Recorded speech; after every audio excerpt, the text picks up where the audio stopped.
Hi, this is me Kasak Bengali. ഇന്ന് ഞാൻ വളരെ വ്യത്യസ്തമായിട്ടുള്ളൊരു മോട്ടിവേഷൻ കഥയുമായിട്ടാണ് വന്നിരിക്കുന്നത്. ഒരു വ്യക്തിയെ പരിചയപ്പെടുത്തുകയാണ്. പരിചയപ്പെടുത്തലൊന്നും ആവശ്യമില്ലാത്തൊരു വ്യക്തിയാണ്, എന്നാലും അയാളുടെ ജീവിതം നമുക്ക് നൽകുന്ന ഒരു മോട്ടിവേഷൻ ഉണ്ട്. അത് നിങ്ങളുമായിട്ട് പങ്കുവെക്കാൻ വേണ്ടിയിട്ടാണ് ഞാൻ വന്നിരിക്കുന്നത്.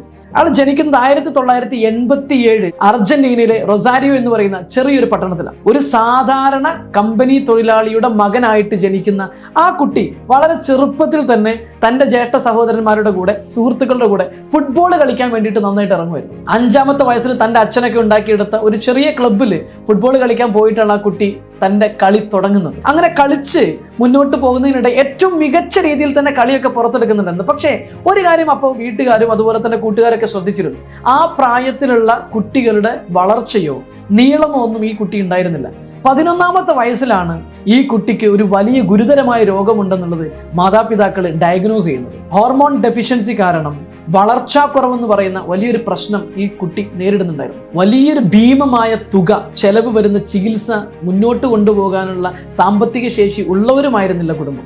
വല്ലാതെ പ്രയാസപ്പെട്ട് നിൽക്കുന്ന സമയത്ത് അർജന്റീനയിലെ തന്നെയുള്ള ഒരു ഫുട്ബോൾ ക്ലബ്ബ് വന്നു ചികിത്സാ സഹായം ഏറ്റെടുക്കാൻ വേണ്ടി ശ്രമിച്ചു. പക്ഷേ അവർക്കും താങ്ങാൻ പറ്റുന്നതായിരുന്നില്ല ആ ചികിത്സാ ചെലവുകൾ. അങ്ങനെ ഇരിക്കെ വല്ലാതെ വിഷമിച്ചിരിക്കുന്ന സമയത്താണ് ഫുട്ബോൾ എന്ന് പറയുന്ന തീവ്രമായ ആഗ്രഹം ആ കുട്ടിയുടെ ഉള്ളിൽ അപ്പോഴും ഉണ്ടായിരുന്നു. ഫുട്ബോൾ കളിച്ചിട്ട് ലോകത്തിലെ ഏറ്റവും മികച്ച കളിക്കാരനാകണമെന്ന് തീവ്രമായി ആഗ്രഹിക്കുകയും അതിനു വേണ്ടിയിട്ട് നിരന്തരം ചിന്തിക്കുകയും ചെയ്യുമ്പോൾ പോലും തന്നെ ബാധിച്ചിരിക്കുന്ന വളർച്ചാക്കുറവെന്ന് പറയുന്ന ഹോർമോൺ ഡെഫിഷ്യൻസി മൂലമുള്ള വളർച്ചാ പ്രശ്നം തന്നെ എങ്ങനെയാക്കുമെന്നുള്ള ആശങ്കയും ആ കുട്ടിയിലുണ്ടായിരുന്നു. അങ്ങനെ ഇരിക്കെയാണ് ലോകത്തിലെ തന്നെ ഏറ്റവും മികച്ച ഫുട്ബോൾ ക്ലബ്ബുകളിൽ ഒന്നായിട്ടുള്ള ബാഴ്സലോണ ആ കുട്ടിയെ ഏറ്റെടുക്കാൻ രംഗത്ത് വരുന്നത്. കുട്ടിയുടെ കഴിവും കുട്ടിയുടെ കളിയെല്ലാം മനസ്സിലാക്കിയിട്ട് ബാഴ്സലോണ ആ കുട്ടിയുടെ ചികിത്സാ ചെലവ് ഏറ്റെടുക്കാൻ രംഗത്ത് വരികയും അവരോട് നിങ്ങൾ റെഡിയാണെങ്കിൽ ഞങ്ങൾ നിങ്ങളുടെ ചികിത്സിക്കാം, നിങ്ങൾ യൂറോപ്പിലേക്ക് താമസം മാറണമെന്ന് മാതാപിതാക്കളോട് പറയുകയും അങ്ങനെ കുടുംബത്തോടൊപ്പം സ്പെയിനിലേക്ക് താമസം മാറുകയും ചെയ്തു. ആ കുട്ടിയുടെ ചികിത്സ പൂർണ്ണമായിട്ടും ബാഴ്സലോണ ഏറ്റെടുത്തു. ബാഴ്സലോണയിൽ ക്ലബ്ബിൽ ആ കുട്ടിയെ കളിച്ച് പരിശീലിപ്പിച്ചു. ആ കുട്ടി പിന്നീട് ഒരു പുതിയ രീതിയിലാണ് ലോകം കണ്ടത്. 16-ാമത്തെ വയസ്സിൽ ഒഫീഷ്യലായിട്ട് സൗഹൃദ മത്സരത്തിൽ കളിച്ചുകൊണ്ടാണ് ആ ചെറുപ്പക്കാരൻ ഇന്റർനാഷണൽ മത്സര രംഗത്തേക്ക് വരുന്നത്. ലീഗ് മത്സരങ്ങളിൽ കളിക്കാൻ തുടങ്ങുന്നത് 17-ാമത്തെ വയസ്സിലാണ്. അതിനുശേഷം പിന്നീട് അങ്ങോട്ട് ലോകം പുതിയ കാഴ്ചകളാണ് കണ്ടത്. ഏറ്റവും മികച്ച കളിക്കാരനായിട്ട് ലോകത്ത് മാറുന്ന ചെറുപ്പക്കാരൻ 2004 17-ാമത്തെ വയസ്സിൽ ലീഗ് മത്സരങ്ങൾ കളിച്ചു തുടങ്ങി. അതോടൊപ്പം തന്നെ 2004 അണ്ടർ 20 വിഭാഗത്തിൽ അർജന്റീനയുടെ ദേശീയ ടീമിന് വേണ്ടിയിട്ട് ആ ചെറുപ്പക്കാരൻ കളിച്ചു തുടങ്ങുകയാണ്. 2005 ആകുമ്പോഴേക്കും ഫിഫ വേൾഡ് ചാമ്പ്യൻഷിപ്പിൽ ഫൈനലിലടക്കം 2 ഗോളുകൾ നേടിക്കൊണ്ട് ആ ടൂർണമെന്റിലെ ഏറ്റവും മികച്ച സ്കോററായിട്ട് ആ ചെറുപ്പക്കാരൻ മാറി.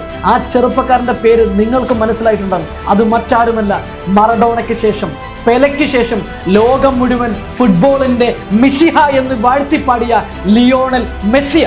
തൻ്റെ പ്രതിസന്ധികളെ വളർച്ചയ്ക്കുള്ള അവസരമാക്കി മാറ്റിയ അപൂർവ പ്രതിഭ.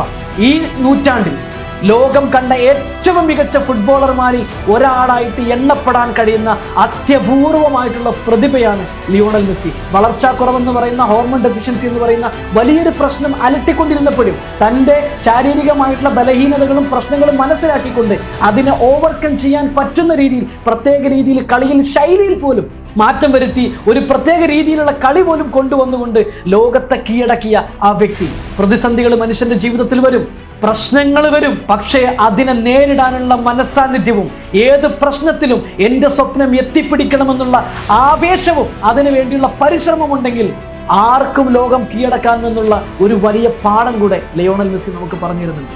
നിങ്ങളിൽ കഴിവുണ്ടെങ്കിൽ, അതിനെ പരിപോഷിപ്പിച്ചെടുക്കാൻ നിങ്ങൾക്ക് താല്പര്യമുണ്ടെങ്കിൽ, ആഗ്രഹമുണ്ടെങ്കിൽ ലോകം നിങ്ങളുടെ കാൽ കീഴിൽ നിൽക്കുമെന്നുള്ളത് ലിയോണൽ മെസ്സിയുടെ ചരിത്രം നമ്മളോട് പറയുന്നുണ്ട്. നമ്മൾ പലപ്പോഴും പറയാറുണ്ട്, എൻ്റെ അച്ഛന് പണമില്ല, ഞാൻ ജനിച്ചത് ഒരു ചെറിയ കുടുംബത്തിലാണ് എന്ന് പറയുമ്പോൾ ഒരു സാധാരണ കമ്പനി തൊഴിലാളിയുടെ മകനായിട്ടാണ് ജനിച്ചത്, വലിയ പണക്കാരൻ്റെ മകനായിട്ടല്ല. ചികിത്സക്ക് പോലും പണമില്ലാത്തൊരു കുടുംബത്തിൽ ജനിച്ചിട്ട് പോലും തൻ്റെ കഴിവിനെ പരിപോഷിപ്പിക്കാൻ നടത്തിയ പരിശ്രമം അതൊരു അവസരമായിട്ട് മാറിയപ്പോൾ ലോകത്തിനൊരു മികച്ച ഫുട്ബോൾ രാജകുമാരനെയാണ് കിട്ടിയത്.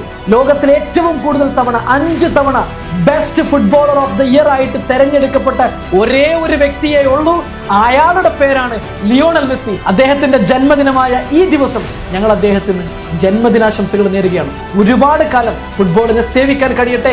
മികച്ച ഫുട്ബോൾ ഞങ്ങൾക്ക് ഇനിയും കണ്ട് മതിയായിട്ടില്ല. ഒരുപാട് വർഷങ്ങൾ കളിക്കാൻ കഴിയട്ടെ. കളിക്കാരൻ മാത്രമല്ല ലിയോണൽ മെസ്സി. ഇന്ന് അദ്ദേഹത്തിന് ലഭിച്ച പണവും പ്രശസ്തിയും എല്ലാം അദ്ദേഹം ഉപയോഗിക്കുന്നത് സ്വന്തം സ്വാർത്ഥ താല്പര്യങ്ങൾക്ക് വേണ്ടിയിട്ട് മാത്രമല്ല.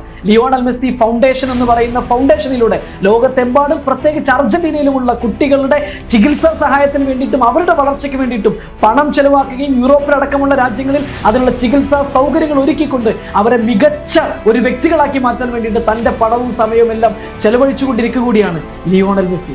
ഇങ്ങനെയുള്ള ഒരു വ്യക്തിക്ക് ഞങ്ങൾ നേരുന്നു ജന്മദിനാശംസകൾ. ലോകത്ത് ഒരുപാട് കാലം ഫുട്ബോളിനെ സേവിക്കാൻ കഴിയട്ടെ എന്ന് ആശംസിക്കുന്നു. ഒരുപാട് മനുഷ്യർക്ക് വെളിച്ചമാകാൻ കഴിയട്ടെ എന്ന് കൂടെ ആശംസിച്ചുകൊണ്ട് നിർത്തുന്നു. ഞാൻ കസാക് ബെൻജാലി.